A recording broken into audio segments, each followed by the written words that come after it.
자료 다 받으셨나요? 자료? 지금 페이퍼 다 받으셨어요?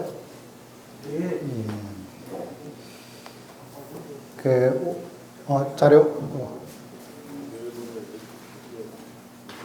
또.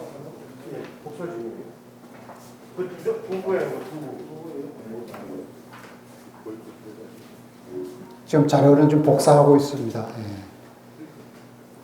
여러분들 그 오늘이 5.17입니다. 5.17이 희한하게도 5.16하고 5.18 사이에 끼어 있습니다. 예. 그러니까 오늘의 이 자리가 어떤 5.16과 또는 5.18 그 사이에서 뭔가를 고민하는 자리가 돼야 된다. 뭐 이런 어떤 그 메시지를 좀 받고 있는데요. 그러면 5.16은 다른 모든 걸 다 알고 계실 걸 전제로 하고요. 간단하게 5.16이 그 4.19가 가지고 있었던 통일에 대한 열기를 제거해버린 사건이죠. 사실은 오늘 통일 포럼이니까 통일의 주제에 갇혀서 좀 말씀드린다면 4.19의 핵심은 3.15 부정선거에 대한 저항의 의미뿐만 아니라 또 본질적인 것은 통일에 대한 열망이었습니다. 그 당시에 중립국 통일에 대한 지지가 32.1%, 그러니까 3명 중에 1명은 중립국 통일을 지지했다는 것이죠. 그 열망을 박정희, 일본 이름이 뭐죠? 박정희 일본 이름?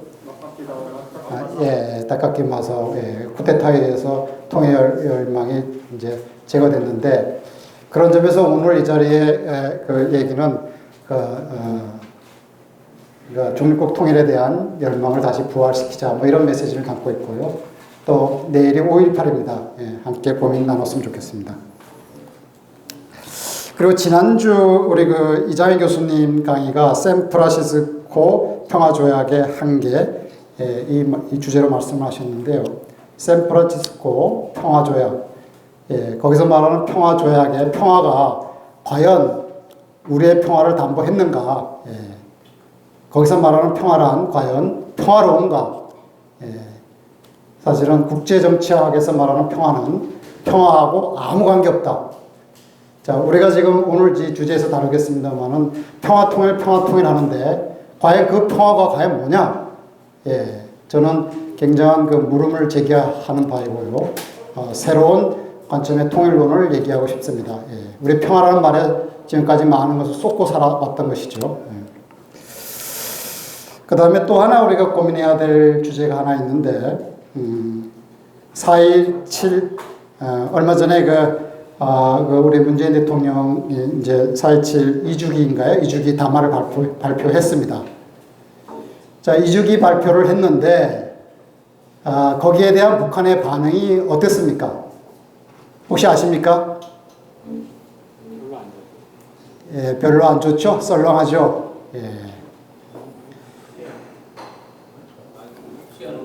마이크가 너무 큰데. 그래요? 좀 줄일까요? 너무 커. 그냥 울려. 좀 줄여주세요. 마이크, 저 목소리가 약해서 마이크는 있어야 되는데 좀 줄여주세요. 좀 줄여. 너무 그냥. 울려요? 문재인 대통령이 판문점에서는 2주기의 담화를 발표했는데 북한의 반응이 아주 썰렁합니다. 저는 이런 모든 내용을 다 담아서 오늘 얘기를 진행할까 합니다. 왜 썰렁할까? 개인적으로는 이렇게 생각합니다.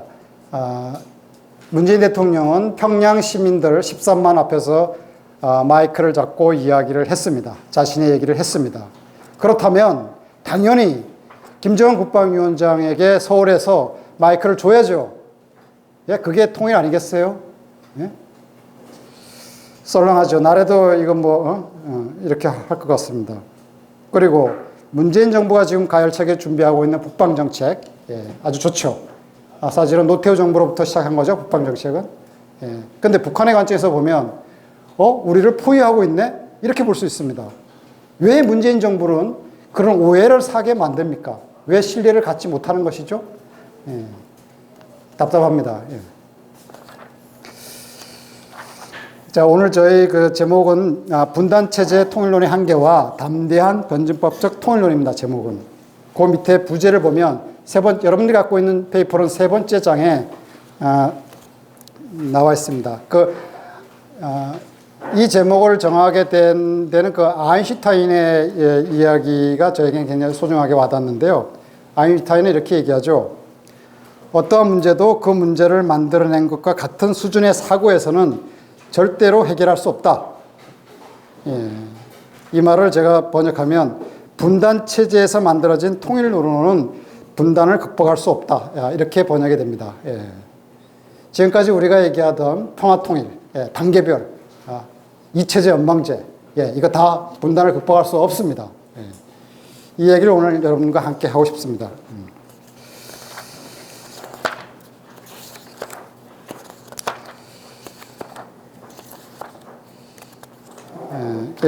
이번 강의의 목적은 왜 통일을 해야 되는지에 대한 내용은 아닙니다. 그런 강의는 뭐 사람들 많이 하기 때문이죠. 저는 분단 75년이 되도록 통일이 안 된 근본적인 이유가 뭔가, 여러 가지 이유가 있습니다만은 두 가지를 짚고 싶습니다. 하나는 지금까지 주류 통일론이 가지고 있었던 통일론의 문제가 있지 않았느냐. 그 다음에 두 번째는 우리 여기 직접민주주의를 이제 가열차게 주장하시는 최재형 교수님과 계십니다만은 이 간접민주주의 체제에서는 이 통일이 안 되게 돼 있어요.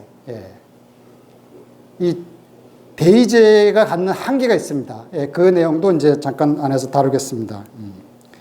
그리고 이제 주류 통일론은 네 가지로 우리가 요약되는데 이 체제를 전제하고 연방제 또는 연합제, 그 다음에 평화통일, 단계별, 단계별 하나, 평화통일 하나, 이체제 하나, 그 다음에 연방제 하나, 이렇게 네 개의 관점에서 기존의 주류 통일론의 문제점을 지적할까 합니다.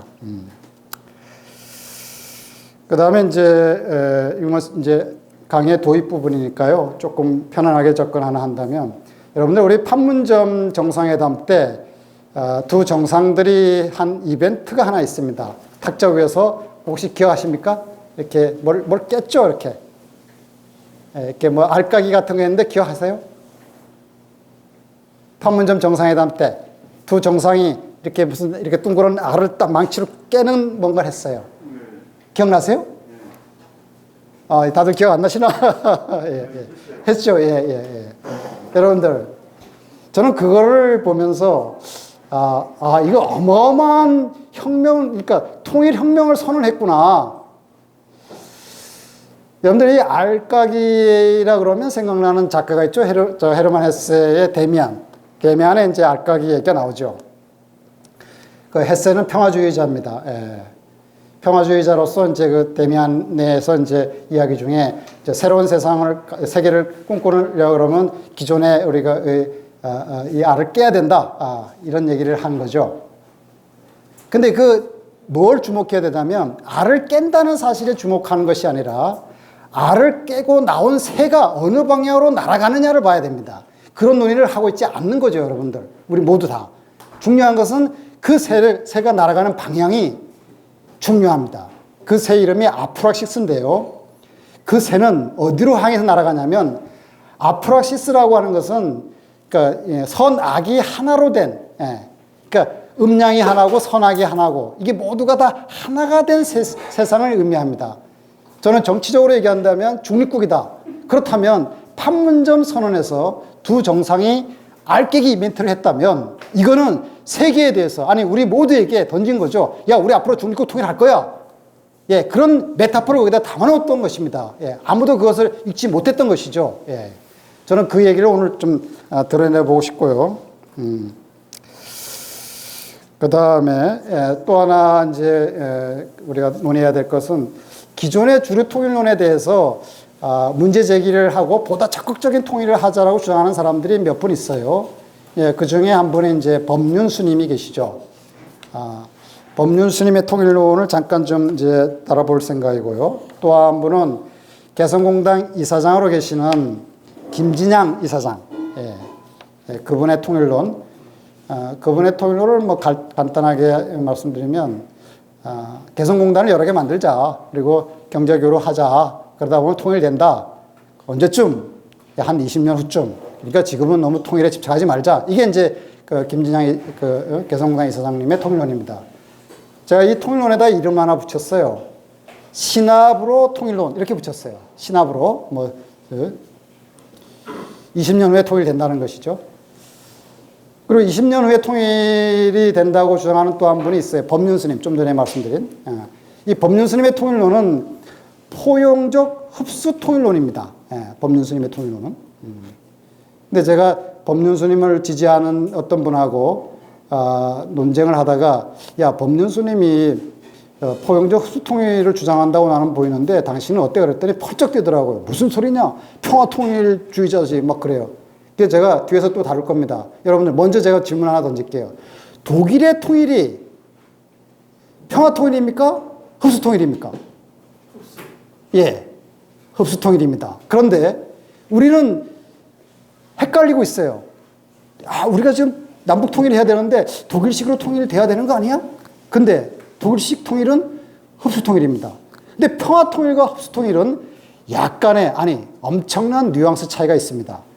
이 뉘앙스를 구분하지 아니하고 우리가 평화 통일을 얘기하거나 독일 통일을 염두에 둔다면 우리는 많은 것을 놓치게 됩니다. 이 부분도 이제 뒤에서 다루겠습니다. 그 다음에 이제 또 하나의 통일론이 있어요. 또 하나의 통일론은 김상준 그 교수님이 쓰신 양국체제, 코리아 양국체제. 예, 이분은 우리가 연방제든 연합제든 이거 일국가를 전제하고 이체제 논의를 하는데 아예 일국가 논의하지 말고 이국가로 가자. 아예 처음부터. 그래서 그러니까 평화를 이제 창출하자. 그리고 그렇게 만들어진 평화는 언제 세월이 지나면 통일이 되지 않겠어? 이런 얘기도 이제 합니다. 저는 이 모든 것들을 다 싸잡아서 안 된다고 보는 사람이에요. 말이 좋아 평화지. 이 평화는 아까 제가 샌프란시스코 평화조약에서 얘기했듯이 국제법에서 말하는 평화, 그 우리의 평화를 담보하지 못합니다. 우리의 평화를 담보하지 못하기 때문에 통일은 더더욱 어렵습니다. 그래서 저는 이제 평화 통일이라는 말보다 그러니까 평화 통일이 아니고 통일 평화라는 말로 리프레임하자. 통일이 평화를 가져온다 이런 뜻이죠. 그래서 이제 오늘 다 다루지는 않겠습니다만은 통일 평화론에서 말하고 싶은 통일론은 한 7가지 정도가 됩니다. 평화 통일이 아니고 통일 평화론에서. 그러니까 지금 바로 통일하자, 중립국으로 통일하자, 자주 통일하자, 그 다음에 민족 통일하자, 그 다음에 다연방 통일입니다. 여러분, 이체제의 연방이 아니라 다연방 통일을 얘기하고 싶은 것입니다. 이것이 이제 통일 평화론의 핵심이고요. 그리고 오늘 이제 다뤄야 될 내용은 4가지 주제가 있습니다. 반통일론이 있고, 이건 통일을 반대하는 사람들이죠. 그 다음에 반평화 통일론이 있습니다. 그러니까 평화 통일을 반대하니까 무력 통일이 되겠죠.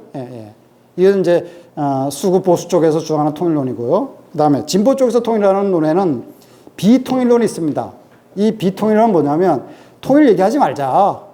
통일 얘기하다 보니까 불편하다 남북관계. 그러니까 평화만 얘기하다가 우리가 통일되지 않겠어? 이게 이제 그러니까 통일을 얘기하지 말자라고 하는 비통일론자들이 있습니다. 그 다음에 이제 4번째가 평화통일입니다.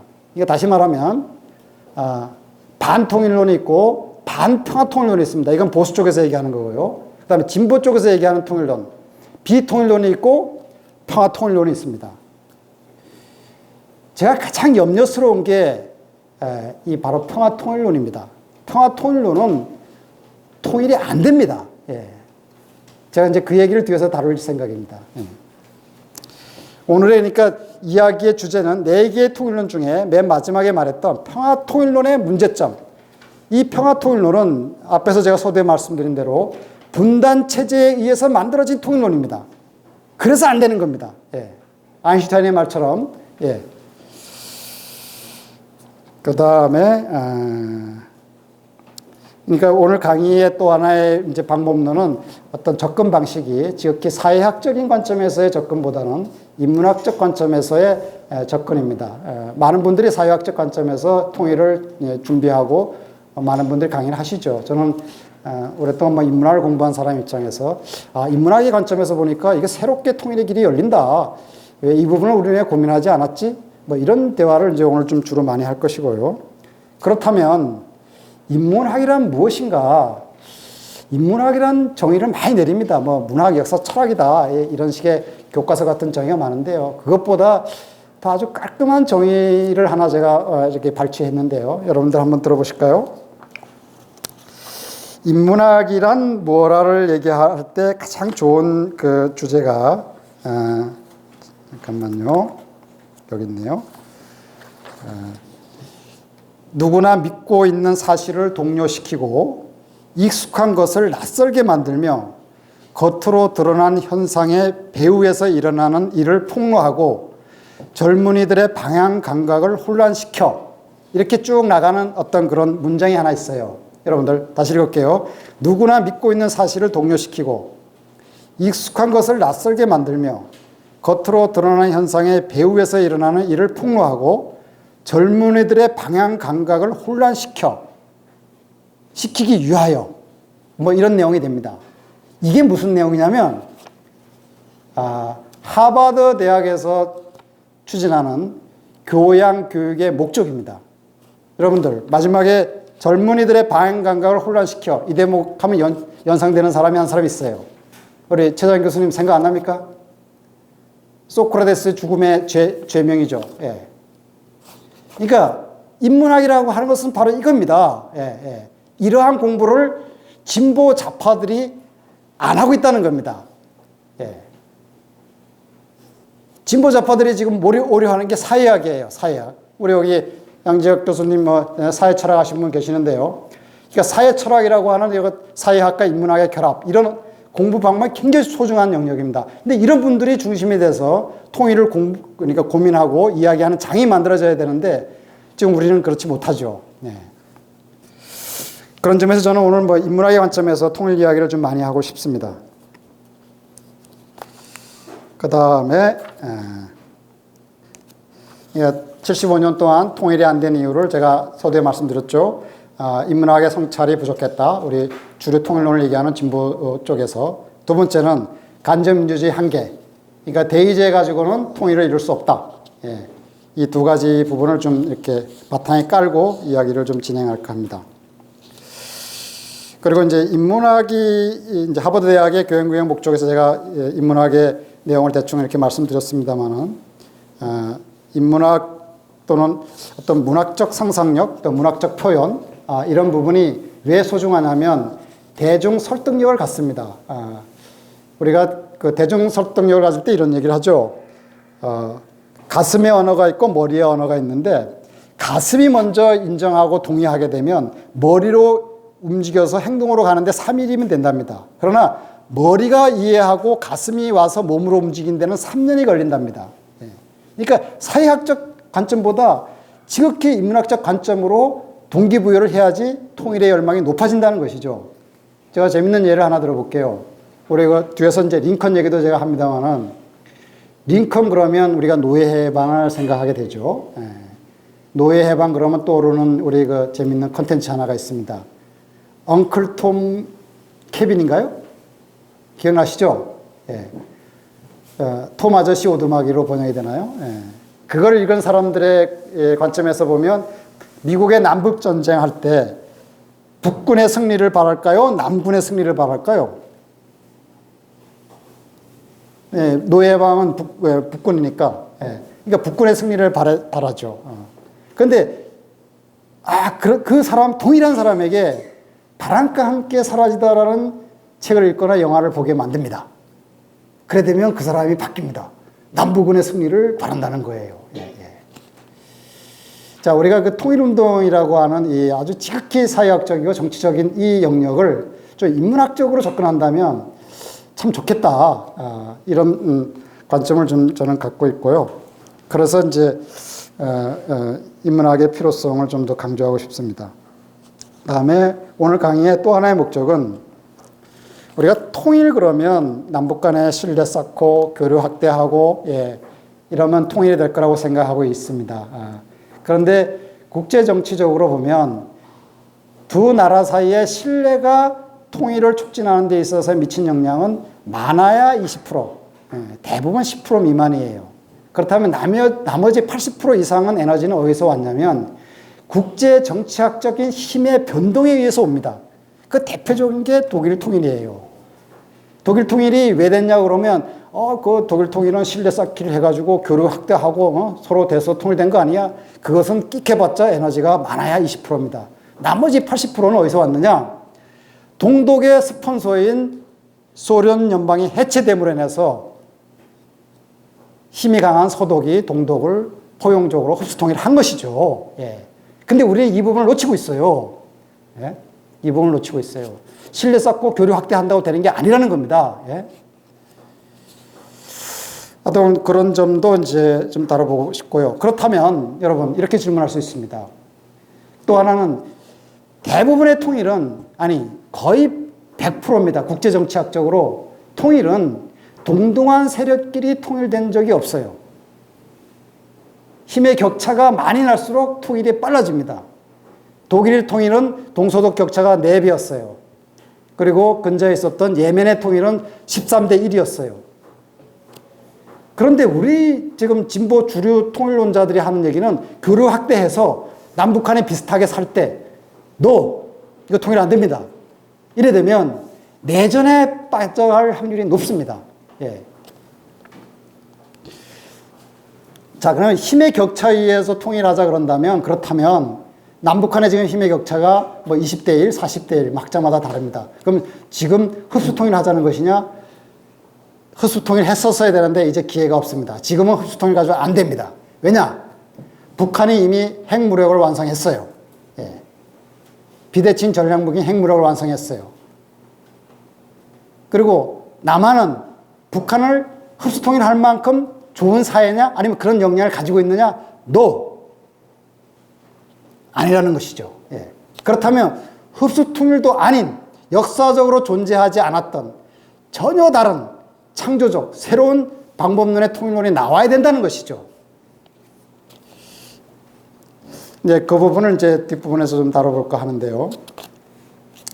그 통일을 하는 데 있어서 저는 여기 지난 우리 4.19 기념회 강준일 박사님 때도 제가 잠깐 그 시 한 편을 읽었었는데요. 오늘도 그 시를 한 편 읽어볼까 하는데요. 우리가 통일하는데 굉장히 인문학적 상상력을 주는 시입니다. 이 시는. 그 신동엽의 껍데기는 가라에 나오는 시죠. 예. 여러분들 뭐 다 들어봤던 내용입니다만 한번 들어보시죠. 껍데기는 가라. 4월도 알맹이만 남고 껍데기는 가라.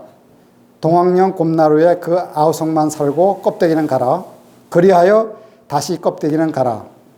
이곳에선 두 가슴과 그것까지 내놓은 아사달과 아사녀가 중립의 초래청 앞에 서서 부끄러움 빛내며 맞절할지니 껍데기는 가라. 한라에서 백두까지 향그러운 흙가슴만 남고 그 모든 새붙이는 가라. 예, 뭐 여러분들 여기에 와닿는 말이 상당히 많을 거예요. 새붙이는 가라. 지금 누구 보고 하는 얘기죠? 예, 철수하라는 얘기죠. 그 다음에 중립의 초래청 앞에서 부끄러움 빛내며 맞절할지니. 최근에 제가 읽은 책 중에 하나가 도울 김용욱의 통일 청춘, 청춘 통일을 말하다 이런 책 제목이 하나 있어요. 예, 그 책에 나오는 내용 중에 하나가 남북 통일 간단하다. 남북한 서로 손잡고 나가서 애부터 낳아라. 부모가 반대하니까 애부터 낳고 들어와라. 이 얘기합니다. 예, 간단합니다. 남북 통일하면 됩니다. 예, 그러면 인정합니다. 국제사회가. 순서가 바뀌었어요. 국제사회 인정받고 통일하는 거 불가능합니다. 먼저 애부터 낳으라는 것이죠. 자, 여기서 신동엽 시인은 뭐라고 얘기하냐면 부끄러움 빛내며 맞절할지니. 자, 부끄러움 중요합니다. 자, 우리 남한사에 부끄러운 게 많아요. 헬조선이니, 예, 양극하니, 예, 자살률 1위니 부끄러움 많습니다. 자, 북조선, 예, 굶어 죽습니다. 부끄러움 많아요. 자, 서로의 이 부끄러움을 가지고 맞절하서 이런 통합이 필요한 것입니다. 서로 잘났다고 뽐대고 우리식으로 내 쪽으로 흡수통일하겠다. 이제 안 됩니다. 예. 저는 이 신동엽 씨의 이 껍데기는 가라에서 인문학적 상상력을 저는 얻고 싶고요. 여러분들과 함께 이 부분을 고민하고 싶습니다. 그리고 또 하나는 통일의 조건값에 있어서 그 국제정치학적 힘의 변동이 충분 조건이라고 말씀드렸는데 아주 중요한 큰 국제 정치학적 힘의 변동이 지금 생기고 있죠. 북한을 뒤에서 견인해주고 밀어주던 중국의 패권이 흔들리고 있습니다. 물론 남한을 뒤에서 돕고 있는, 아니죠, 안방에 들어와서 남한을 간섭하고 있는 미군의 패권이 흔들리고 있습니다. 국제정치학으로 굉장히 큰 힘이 변동이 생깁니다. 이때가 통일의 찬스라는 것이죠. 예, 이때가 통일의 찬스라는 겁니다. 4월 27일 날 문재인 대통령이 판문점 2주기 기념 담화에 북한이 썰렁하게 반응했습니다. 그러면 문재인 대통령은 담화문에서 북한 관련 또는 통일 관련, 남북 관련, 예, 어떤 말은 좋습니다. 몇 마디나 언급했을까요? 딱 한 줄입니다. 딱 한 줄. 그러니까 180석을 얻은 이 민주당 정부가 통일에는 관심이 없습니다. 예. 통일 포럼에 오신 우리 여러분들, 우리가 다시 통일의 이 세력화를 다시 해야 됩니다. 예. 우리는 민주당에게 180석 만들어주면 뭔가 좀 많은 걸 만들어낼 거라고 믿었어요. 예, 예. 선거 전에는 개헌한다, 뭐 어쩐다 하더니 선거 끝나니까 쑥 들어가 버렸어요. 예. 우리 최재한 교수님, 뭐 그래서도 제가 그걸 메모를 몇 가지 했습니다만은 다가구 주택에 대한 세금 인상, 예, 할 것 하더니, 예, 쑥 들어갔어요. 고소득자들에 대한 세금 인상 금방 할 것 같았어요. 선거 전에는. 근데 180석 얻고 나니까 이제 다 물 건너갔어요. 이제 우리 민주당 그 해바라기 그만하죠. 이제 민주당을 넘어서야 됩니다. 예. 자, 어쨌든 국제정치학의 변동에 의해서 통일된다. 이것이 통일의 충분 조건이고 실질적으로 통일의 에너지의 80%가 여기서 나온다는 겁니다. 예? 개성공단 10개 만들고 신뢰 구축하고 이거 소중한 통일이죠. 그러나 이거는 20%밖에 안 됩니다. 근데 우리가 지금 국제정치학적 흐름을 놓치고 있어요. 예? 안타깝습니다. 예? 예, 국제정치학 하나 얘기 더 드리면 해방 이후에 김구와 이승만을 생각할 수 있습니다. 예. 국제정치학으로 아주 지식이 많았던 이승만이 그 국제정치학적 지식과 정보를 자기 개인의 권력을 창출하는 데 써먹었던 것이죠. 근데 반면에 김구는 국제정치학에 무지했어요. 그냥 순수하게 민족통일. 예? 국제정치학을 모르는 정치인이 되면 안 됩니다. 김구의 한계입니다. 더군다나 지정학적으로 우리는 미국, 중국, 러시아, 일본, 예, 세계 패권국가의 영향을 받는 나라예요. 이런 나라에서 국제정치학에 무지한 사람이 통일을 할 수 있겠어요? 안 되는 것이죠. 자, 이제 주류 통일론의 한계에 대해서 잠깐 언급했고요. 그렇다면 창조적 담대한 변증법적 통일론, 예, 이제 본론에 좀 들어가죠. 예, 창조적 담대한 변증법적, 이 언어 하나하나에 의미가 있습니다. 예, 창조적이란 말, 담대한, 변증법적, 이 세 개의 각각의 그 내용을 한번 좀 분석해 보고요. 두 번째는 지금 바로 중립국으로 민족통일, 이 세 개, 전체니까 6개의 개념을 잠깐 좀 한번 다뤄볼까 합니다. 자, 왜 창조적인가? 제가 앞에 말씀드렸죠. 인류 역사에서 모든 통일은 단 하나의 예외도 없습니다. 모든 통일은 흡수 통일입니다. 다만 피를 흘렸느냐 아니면 피를 흘리지 않았느냐의 차이만 있을 뿐. 그런데 남북한의 흡수 통일의 기회가 이제 없어졌습니다. 이제는 솔직히 고백해야 됩니다. 이제는 역사적으로 존재하지 않았던 전혀 다른 새로운 통일을 해야 됩니다. 그래서 창조적이라는 의미를 붙입니다. 그리고 담대한 통일인 이유가 있습니다. 짜잔하게 해서는 통일이 안 됩니다. 예. 예? 뭐 왔다 갔다 하고 뭐 사람 만나고 신뢰 구축하고 이런 거 가지고는 통일 낼 일이 아니에요. 그래서 좀 강력한 리더십을 가지고 선택이 아니라 결단을 할 수 있는 그런 리더십이 필요합니다. 그리고 방법론으로는 균합법적 방법이 아니고 연역적 방법으로 풀어야 됩니다. 그러니까 하나하나 밑에서 쌓아서 단계별로 문제를 풀어가는 식으로는 풀리지 않습니다. 예. 통일에 대한 먼저 결단을 내리고 예. 순서를 바꿔야 됩니다. 그 중에 예를 하나 들어보면, 자, 뭐 일전에도 글에도 여러 번 썼습니다만은, 알렉산더의 캐도남마라는 말이 있습니다. 그러니까 알렉산더가 왕이 되기 전에 그런